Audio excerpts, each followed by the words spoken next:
د طالبانو او پاکستان تازه اړیکې. پاکستان وایي چې افغانستان ته د مرستو لیږلو ځانګړی دهلیز مو جوړ کړی. دوستانو په سلامونو مو هرکلی کوم. هیله ده چې روغ جوړ به د افغانستان مرستې د پاکستان لاسونه. قریشي وایي افغانستان ته مو د مرستو لیږلو ځانګړی دهلیز جوړ کړی. تان د پاکستان د بهرنیو چارو وزیر شاه محمود قریشي د یونیسف ادارې له اجرایي رئیس سره د افغانستان د بشري ناورین ته د رسیدګۍ په اړه خبرې کړي. قریشي په دې لیدنه کې ویلي چې د نړیوالو روانې بشري مرستې د افغانستان لپاره تلپاتې نشي کېدی. غوره ده چې بانکي کانالونه فعال او د افغانستان کنګل شوې زیرمې پرېښودل شي. پاکستاني وزیر دا هم ویلي چې افغانستان ته د بشري اقتصادي مرستو د لیږد ځانګړی دهلیز جوړ کړی دی، خو په دې اړه نور جزئیات نه دي ورکړي.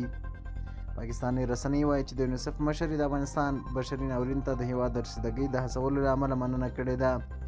پاکستاني چارواکي دا څرګندونې په داسې حال کې کړي دي چې دغه هېواد د څو ځلې محدودو مرستو پرته له افغانستان سره کومه د پام وړ مرسته نه ده کړې. تازه د پاکستان د استخباراتو د پخواني رئیس اختر عبدالرحمن په اړه د سویس بانکونو افشا شوي دي چې شوروي اتحاد پر وړاندې د افغان جهاد لپاره د نړیوالو مرستو $12 میلیونه په سویس کې د خپلو زامنو اکاونټونو ته جمع کړي وو.